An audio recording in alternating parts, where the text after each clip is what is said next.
Well, I was interested to see that, according to the TV Times, Eli Gold is the hotel for the Winston Cup series. Mind you, it's not their fault that they've got tonight's programmes all wrong. It's the football again, which means that there'll be no episode of Kojak at 1 o'clock as billed. Sorry about that, Kojak fans. Instead, we're starting the night off with Hale and Pace at 11:15. Then it's Wild West action as Clint Eastwood stars as Bronco Billy McCoy in our Saturday night film at 11:45. And after that, there's more excitement because Sting is in Pop Profile at 1:50. Now, for all you party animals who just got home from the clubs and still want a boogie, you're probably too drunk to stand up. But if you're not, then there's The Hitman and Her at 2 o'clock. And we've got the very last in the series of In the Heat of the Night at 4:05, which finishes off our altered Saturday night. Next this Saturday morning, we've got another alteration. It's an extra programme as Backstage show clips from the Abyss. And that episode of Backstage was in addition to our advertised programmes here on Anglia and was in fact the one we promised to you on Tuesday night, but we had to drop because of the football. Well, Saint and Greavesy are previewing the football later this morning, but first of all we start the morning off with Ghost Train at 9:25, when there's an exclusive showing of the new Thunderbirds pop video, plus the usual cartoons and competitions. At 11:30 it's the ITV chart show, which features the Rolling Stones, and then the Duke and the Dauphin rehearse their outrageous Shakespearean act on the raft in Huckleberry Finn and His Friends at 12:30. The national news is at 1 o'clock, followed by the regional news at 1:05, and then at 1:10, Saint and Greavesy preview tomorrow's climax of the World Cup 90 tournament, when the deciding match is played between Argentina and West Germany. And no doubt they'll be rooting for England in this evening's game against Italy at 6:30. And that's this morning here on Anglia. Next, the morning news. The one and only Bronco Billy McCoy! All right, everybody up against the wall. You too, Tex. Come on, move. Move.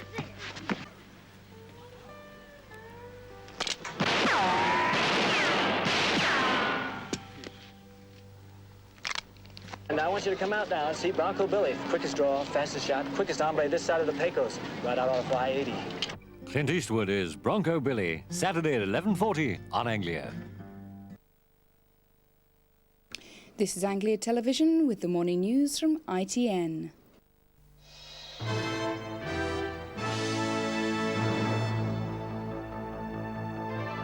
Mr. Bush flies home to another summit. He says NATO agreement formally ends the Cold War.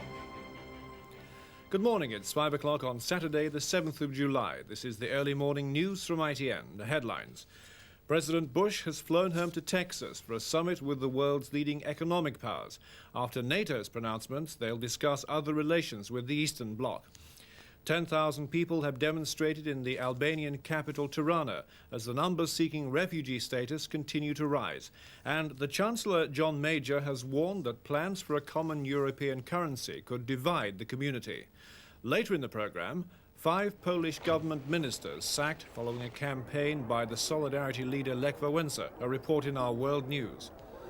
And from American television, 17 die in Houston refinery explosion. Witnesses say the blast was like an atomic bomb. First, the main stories. President Bush says NATO is now set on a new path of peace. NATO leaders ended the London summit promising to undertake a thorough review of defense strategy. President Bush has now arrived back in America.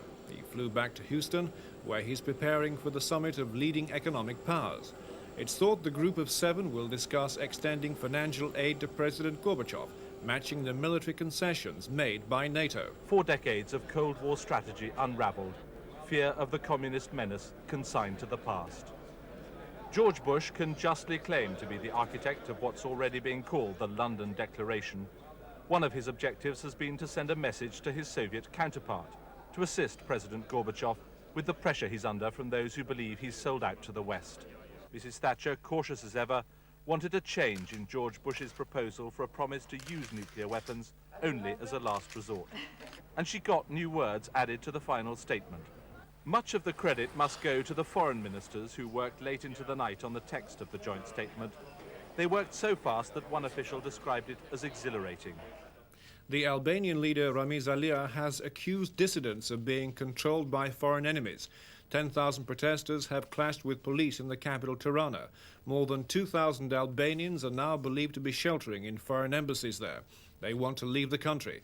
The president says anyone who wants a passport to leave the country can have one. The government has been in emergency session discussing the crisis. Despite the deepening crisis, the streets of Tirana have until now shown no signs of the unrest seen there tonight. The only protests against the hardline regime have been the 2,500 people crammed into the foreign embassies. The West German embassy has at least 1,500. There are 230 in the French compound, 200 in the Italian, and more than 100 others spread between the Czechoslovak, Polish and Hungarian buildings. The handful of foreign journalists staying nearby in the Hotel Tirana include one Briton who says they've been able to visit the refugees. The German embassy, the compound is absolutely crowded with people, as you can imagine. Some are sitting on the dirt floor, some are finding what shade they can away from temperatures that are reaching 100 degrees, and others are even on the balcony of the ambassador's residence. The German embassy is said to be critically short not only of space but supplies. Medical equipment and doctors have been sent in from other embassies, but the German government's request to fly in food and other materials has so far been refused by the Albanians. The Chancellor of the Exchequer has again attacked the proposals for a single European currency proposed by the EC President Jacques Delors. Addressing businessmen in North Wales, Mr Majors said the European community could be in deep trouble with jobs and output if it rushes into monetary union too soon. The Chancellor and the Prime Minister know what they want. They want to keep the pound. In other words, they want to keep the British economy very largely under British control. The trouble is, Mr Major's recent let's have the pound and the AQ plan has only been politely received rather than rapturously welcomed by those who want a full-blooded Jacques Delors-style common currency in Europe. So Mr Major's turning up the heat, describing any idea of a sudden rush towards a common currency as something that will divide rather than unite Europe. I think the first thing that you need before you can operate with a single currency rather than a common currency, if I may make that distinction, is a proper convergence of both economic performance and inflation performance. And we are miles away from that in Europe, miles away. Now, until we get some form of convergence, to move rapidly to a single currency would cause very considerable economic tensions. The Shadow Chancellor, John Smith, said Mr Major was jumping the gun because Britain wasn't even a full member yet of the European monetary system. I think the first thing is that Britain, on the right conditions, should join the exchange rate mechanism. Here we have the Chancellor of the Exchequer talking about the eventual stage 3 of a plan which has been discussed in the European community, but we haven't even joined the exchange rate mechanism. I think it would be better to concentrate on getting Britain into the exchange rate mechanism on the right conditions rather than lecturing some others. Buckingham Palace has confirmed that Princess Alexandra's daughter Marina has named her baby daughter Zanuska. She was born 6 weeks ago. Marina married a photographer, Paul Mowat, in February. It's the first granddaughter of Sir Angus Ogilvy and Princess Alexandra. The couple were in the headlines last year when she announced she was pregnant and had no plans to marry. Tennis, it's ladies' finals day at Wimbledon. Martina Navratilova will be trying for a record 9th title against the American Zina Garrison. The men's final is tomorrow, but Ivan Lendl is out. The number 1 seed was beaten in straight sets by Stefan Edberg of Sweden.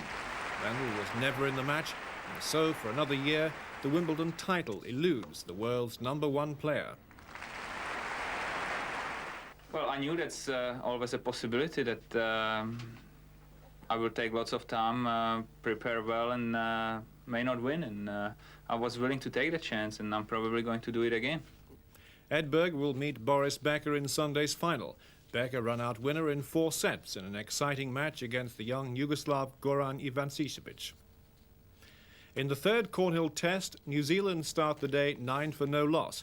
England were finally all out for 435. Gooch made 154. England's hopes of building an imposing total took a quick setback. Stewart failing again, his place in the team now looking even more precarious. And that began a collapse which took out all the established run makers. Gooch, though, battled on through the chaos, reaching first his 100, and just after lunch, his 150. But 4 runs later, he too was gone.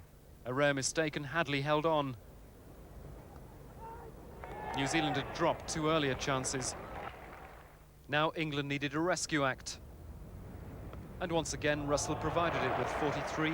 At the end of the day, New Zealand had to endure a tough half hour. They survived, but only just.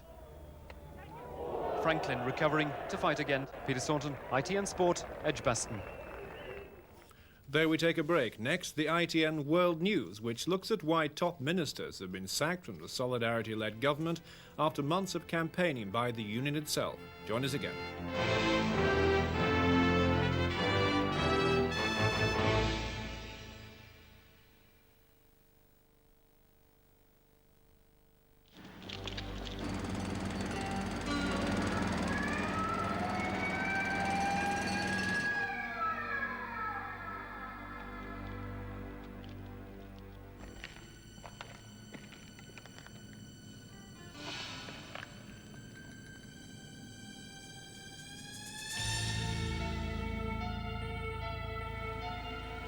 Josie? Fries, Coca-Cola, and a flame-grilled Whopper. Happy birthday, Billy Joe.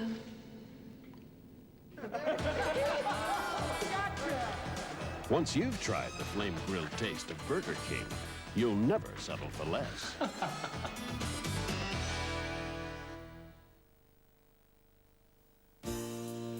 Love letters straight from your heart. Morning, Sam. Morning, Keep John. us so near while apart. Morning, Fred. Oh, Sally. Good morning, Vincent Thompson. Hi, Mrs. Wilson. And I kiss the name that We know all our customers by name. Spend time on shampoo and conditioner? Take 2 bottles into the shower? Not me. I just want to wash my hair and go. So I use Vidal Sassoon Wash and Go. Salon shampoo plus complete conditioner in 1 bottle. Vidal Sassoon Wash and Go leaves my hair clean, fully conditioned and looking terrific. Shampoo and conditioner? Not me. Now I just wash and go. Salon shampoo and complete conditioner in 1. Vidal Sassoon Wash and Go.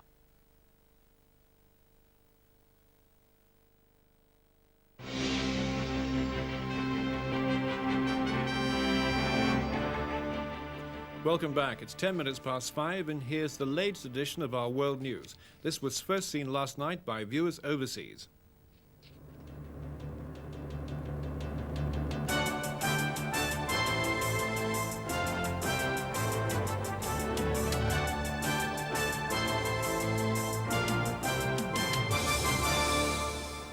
Hello, I'm Brenda Rowe with the ITN World News. We'll bring you the top international news and a business report, the main stories.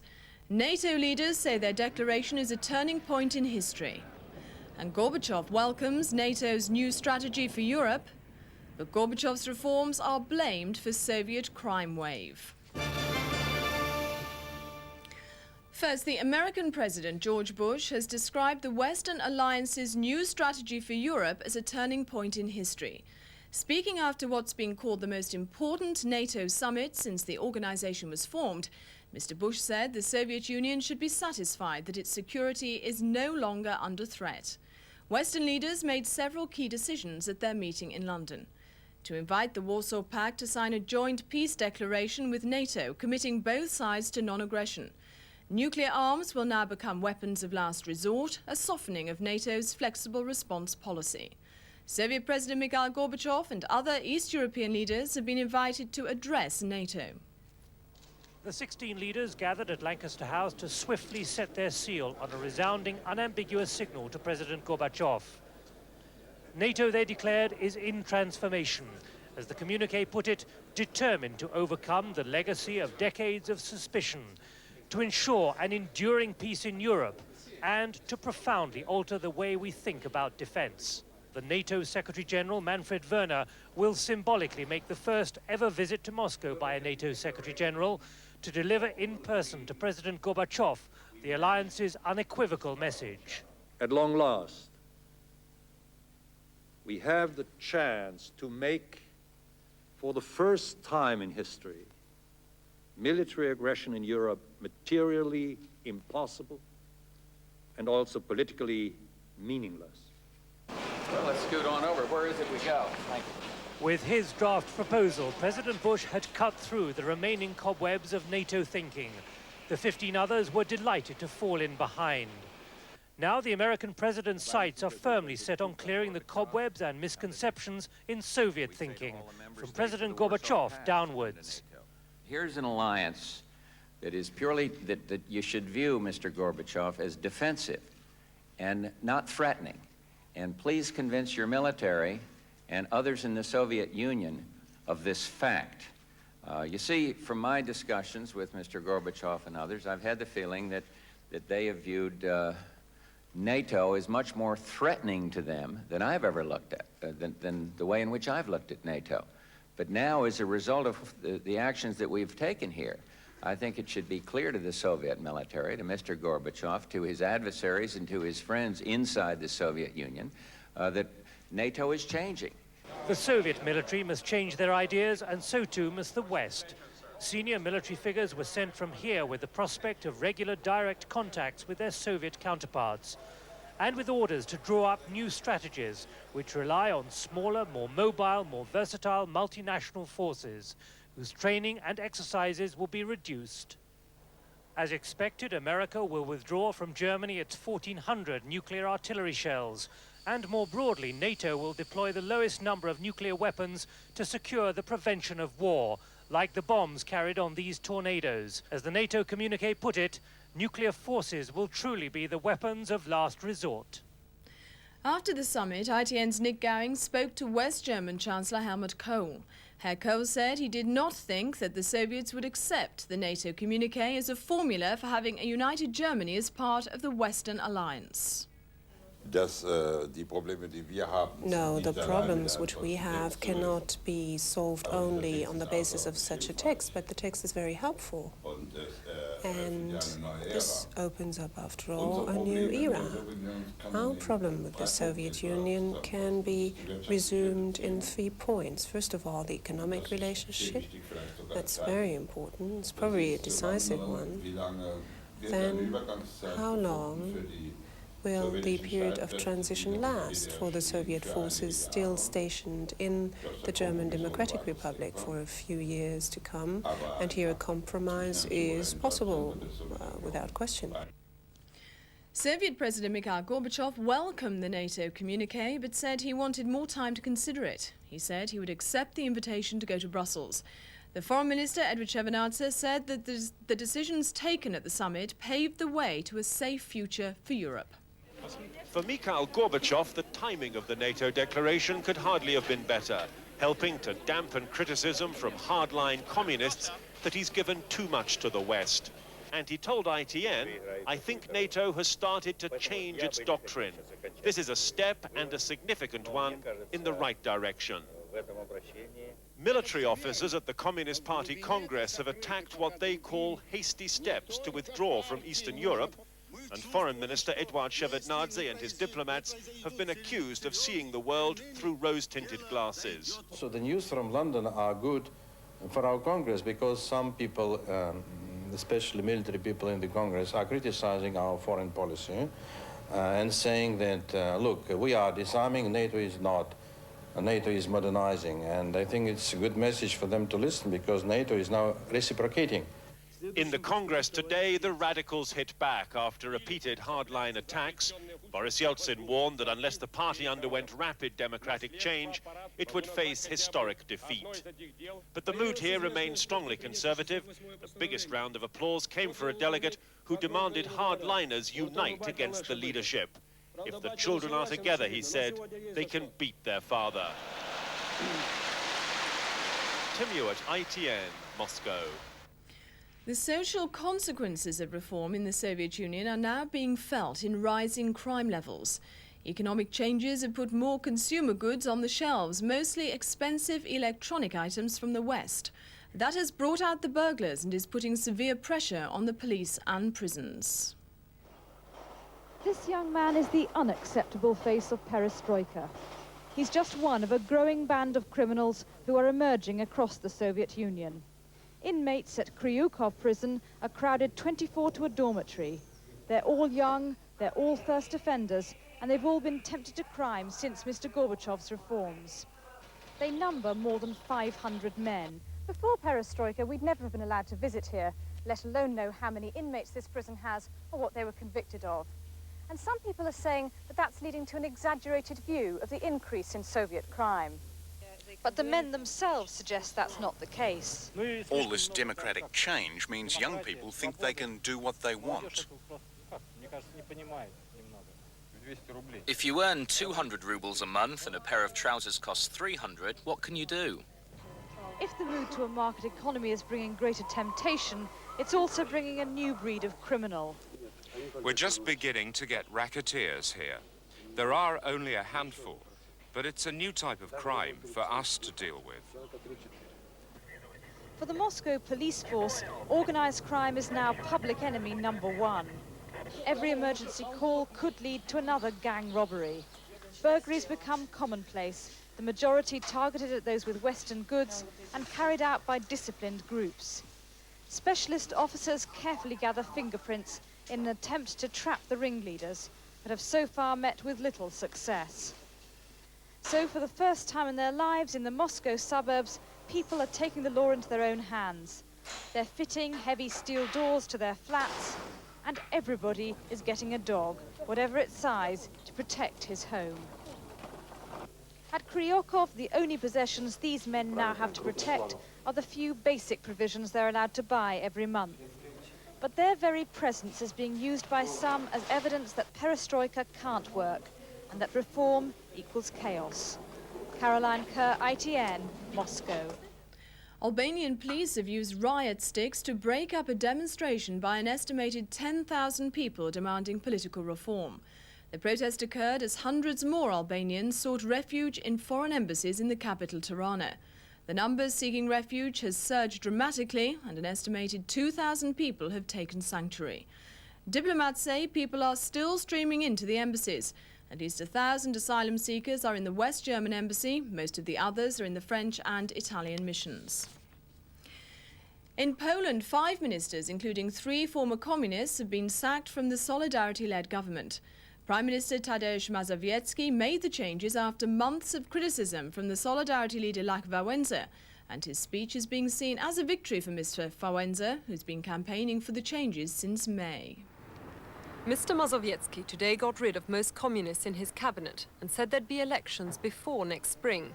But he warned of danger on the peaceful Polish road to democracy. The threat isn't from the communists. Today, President Jaruzelski joked he was the last remnant of the old regime. It's the first change in the government since August, when Poland became the first East European country ruled by a non-communist government. But it was only a coalition, and key communists stayed in power. They've now gone. Out goes the Interior Minister for the last 10 years, General Kiszczak. Out also another Jaruzelski loyalist, the Defense Minister. They're now replaced by Solidarity men. Wałęsa's now the government's most powerful critic, and today's concessions show he's winning the battle. Solidarity's split between the intellectuals in power and Wałęsa, who feels cheated out of a political role. He wants to be president, and in meetings of Solidarity members last week, he proved he could muster the most grassroots support. His criticisms go deeper. Only a fully democratic government will have a popular mandate to enforce Poland's harsh economic changes. So Lech Wałęsa's caught the popular mood for change and democracy, but some fear his charisma. A twist in the rivalry is that Mazowiecki now also wants the presidency. Either way, General Jaruzelski will soon join the unemployed. The date for the election hasn't yet been set, but Lech Wałęsa's already making his challenge. North Korea has announced that it will open part of its border with South Korea next month to encourage unification. It's the first time either of the Korean states has offered to open a border crossing since the country was divided by war in the 1950s. North Korea will open the communist sector at the truce village of Panmunjom inside the demilitarized zone on August the 15th to allow free travel between the two countries. An American senator claims that Iran and Saudi Arabia are giving military and financial help to Muslim extremists fighting in Kashmir for independence from India. Alan Cranston, who's a senior member of the US Foreign Relations Committee, was speaking in India after visiting Kashmiri refugee camps in Pakistan. Meanwhile, the Indian government has announced that police in the northern state of Kashmir have been given shoot-to-kill orders.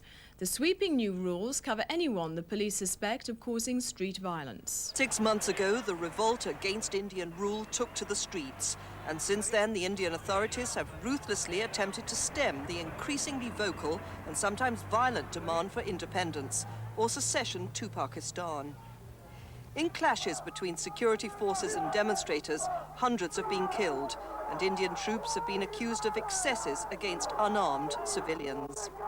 Now all but the most junior policemen will have the right to shoot to kill, a development which worries Mahmood Chowdhury, who's leading the campaign from Pakistan for a free Kashmir. This recent official announcement means that they are preparing to murder all the leaders. They are preparing to murder all those freedom fighters. They are preparing to murder whoever they want to. Discontent has simmered in Muslim-dominated Kashmir since it was partitioned in 1947, with about 2/3 ending up in India and 1/3 in Pakistan. Both armies are on constant alert on the frontier up in the Himalayas. The issue has already caused 3 wars between the two countries, with the threat of another one looming over New Delhi's claims that Benazir Bhutto's government is training and supplying the Kashmiri militants, a claim which the Pakistanis deny. Those campaigning for Kashmiri independence say peace will only come with a United Nations promised plebiscite. Entire Kashmiris, according to the resolutions of United Nations, must have a plebiscite. And they should decide, the majority of them, that either we want to join with India, Pakistan, or what else we want. There's no sign of concessions from New Delhi as the rule of the gun tightens on this troubled state. Liberian rebels have intensified their attacks around the capital Monrovia and have used heavy artillery to shell the port area of the city. There was also ground fighting in the area, which is near the fortified mansion where President Samuel Doe is under siege. The rebel forces moved into the port, which is only a few kilometers from the center of Monrovia. Plumes of smoke from explosions could be seen above the city, and local residents said soldiers were deserting their posts. Now business news and the European markets on Friday evening. Gold bullion closed in London up $1.25 an ounce. North Sea Brent blend oil rose 25 cents a barrel. The FT 100 index in London closed up 8.6. And on the Frankfurt Bourse, the FAS index fell 0.04. Now our special report in which we take a closer look at a topical issue. A new film has just opened in Britain at a time of heightened debate about whether alleged Nazi war criminals should go on trial. The House of Lords, the second parliamentary chamber, threw out legislation which would have allowed such trials. The government of Prime Minister Margaret Thatcher has promised its reintroduction.